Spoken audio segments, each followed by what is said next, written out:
മംഗളാദേവി ചിത്ര പൗർണമി ഉത്സവത്തിനായുള്ള ഒരുക്കങ്ങൾ അന്തിമഘട്ടത്തിൽ. ഭക്തർക്ക് രാവിലെ 6 മണി മുതൽ പ്രവേശനം അനുവദിക്കും. മുൻവർഷത്തെ അപേക്ഷിച്ച് ഇത്തവണ പ്രവേശനത്തിനും തിരിച്ചുമിറങ്ങുന്ന പാതകളിൽ മാറ്റം വരുത്തിയിട്ടുണ്ട്.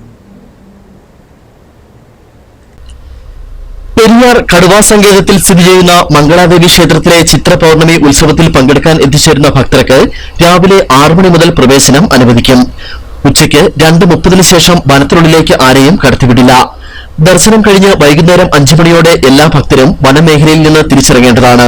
രാത്രി വനത്തിനുള്ളിൽ തങ്ങാൻ ആരെയും അനുവദിക്കില്ല. കുമളി ബസ് സ്റ്റാൻഡിൽ നിന്ന് ഭക്തരെ കൊണ്ടുപോകുന്ന ട്രിപ്പ് ജീപ്പുകൾക്ക് രാവിലെ 5:30 മുതൽ ഉച്ചയ്ക്ക് 1:45 വരെ പ്രവേശനം അനുവദിക്കും. ഇരുചക്ര വാഹനങ്ങൾക്കും ട്രാക്ടറുകൾക്കും കർശന നിരോധനമുണ്ട്. നിശ്ചിത സമയത്തിനുള്ളിൽ വാഹനങ്ങൾ പ്രവേശിക്കണം. ട്രിപ്പ് ജീപ്പുകൾക്ക് പാസ് അനുവദിക്കുന്നതിനും ഫിറ്റ്നസ് സർട്ടിഫിക്കറ്റ് പരിശോധനയ്ക്കും 29-30 തീയതികളിൽ കുമളി ബസ് സ്റ്റാൻഡിൽ 4 കൌണ്ടറുകൾ പ്രവർത്തിക്കും. ഒരു വർഷത്തേക്കുള്ള യാത്രയ്ക്ക് 200 രൂപയാണ് ട്രിപ്പ് ജീപ്പുകൾക്ക് വാടക നിശ്ചയിച്ചിരിക്കുന്നത്. മുൻ വർഷത്തെ അപേക്ഷിച്ച് ഇത്തവണ പ്രവേശനത്തിനും തിരിച്ചുമിറങ്ങുന്ന പാതകളിൽ മാറ്റം വരുത്തിയിട്ടുണ്ട്. കഴിഞ്ഞ വർഷത്തെ എക്സിറ്റ് പോയിന്റിലൂടെയാകും ഇത്തവണ പ്രവേശനം. തിരക്ക് ഒഴിവാക്കാൻ ഭക്തർക്ക് ക്യൂ സംവിധാനം ഏർപ്പെടുത്തും.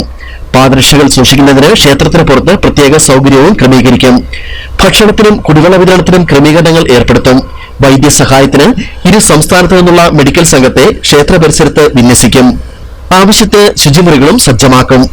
വനത്തിലും ക്ഷേത്ര പരിസരത്തും ഏതെങ്കിലും തരത്തിലുള്ള നൃത്തരൂപങ്ങളോ തമിഴ്, മലയാളം, ഇംഗ്ലീഷ് ഭാഷകളിലുള്ള പ്രചാരണ സാമഗ്രികളുടെ വിതരണമോ പ്രദർശനമോ പാടില്ലെന്നും അധികൃതർ അറിയിച്ചു. News desk Idukki vision.